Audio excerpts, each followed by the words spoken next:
Harmonica vamping is equivalent to strumming a guitar, and just as a guitarist needs to know the chords to a tune that they're playing, so does the vamping harmonica player.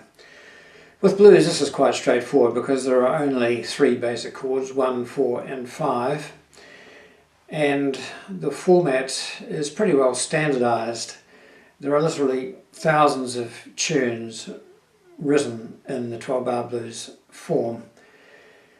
So what does the 12-bar blues actually mean? Well, the blues bit I've already talked about in another video in terms of a scale, but I didn't talk about structure and harmony there, and this is what I want to talk about now, and that has to do with the 12-bar bit. So a bar is just a repeated group of beats or a repeated pattern of beats, and in a 12-bar there are 12 of these in a sequence involving the chords 1, 4 and 5. So let's just see how it works on the keyboard. Let's do this in the key of D, and let's first find our three chords. So off the tonic, the D, there's the D chord, 1, 2, 3, 4, chord 4 is the G, and one further up, chord 5 is the A. Now let's go through the 12-bar in sequence, and I'll count the bars just to show that in fact there are 12 bars. 1, 2, 3, 4, 5, 6, 7, 8, 9, 10, 11, 12. That last one is the turnaround and introduces the next cycle, but if it's the end of the song you don't go to the 5, you just stay on the 1. Well, that sounds pretty boring and not in the least bluesy, I have to say, even though it's supposedly in blues format. But before we go on, let's just translate what we have got to the harmonica. Now I'm going to be playing in cross key, and to play in D I need a G harp, which is what I've got here. So let's just see what we come up with.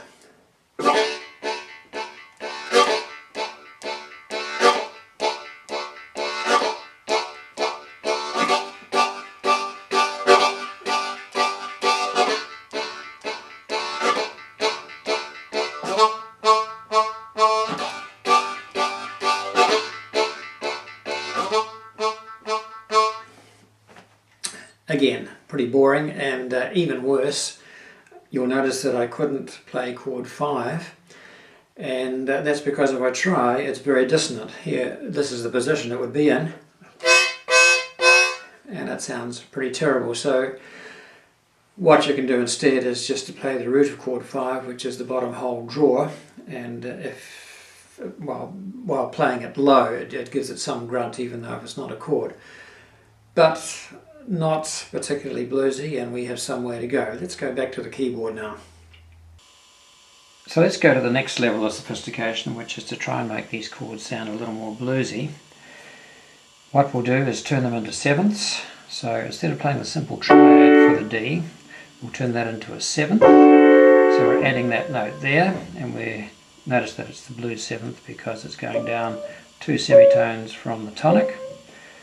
So we can play that, but that's a little difficult to play, so we're going to play an inversion of that, which simply means to play the notes in a different order.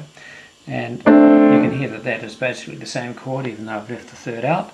So we're going to take that as our 1-7, and we'll do the same sort of thing to the other chords, so that the 12-bar would now sound, although I'm not going to play the whole lot, I'll just play a sample.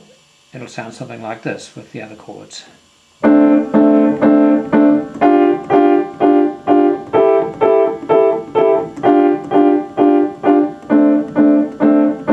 that's what the chords sound like with the added seventh. We can't do that on the harmonica, so we'll go straight to the next step and giving a little blues sophistication to what we're doing, and that is to use the resource that keyboard players have, which I haven't mentioned yet, and that is of course the left hand. A riff is just a repeated figure. Now one of the great blues riffs is this one. Now the seminal electric bluesman Jimmy Reed practically based his whole career on that riff, and to this day I call it the Jimmy Reed riff. Let's just quickly analyse in its barest form, which is what I've just played, why it's so strong.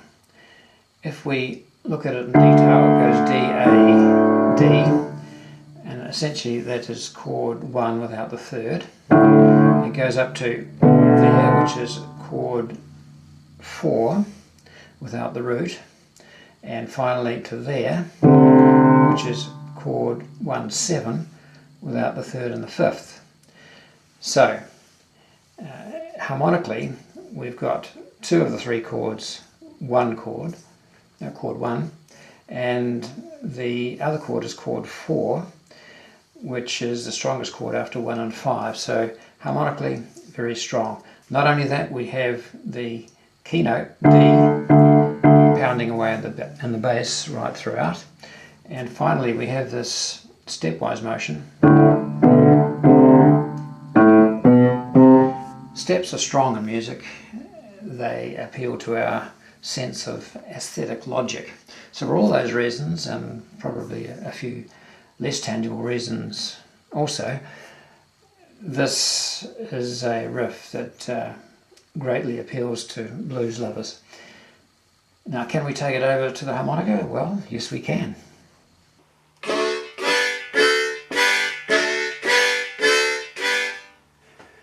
That's the riff translated to harmonica, and what we're doing there is drawing and then blowing and then drawing, working our way up the harmonica as we do so. The blow and the draw after it are actually in the same mouth position, so it makes it quite easy. You still work your way up, it's just the fact that when you change to draw you automatically go up a note. The critical thing is those 3 top notes. As I said, that's stepwise and that's strong, and so we need to get those 3 top notes into the top part of the 3 chords. Still pretty boring, but we can turn it into a much more interesting sound, which we'll do in part 2.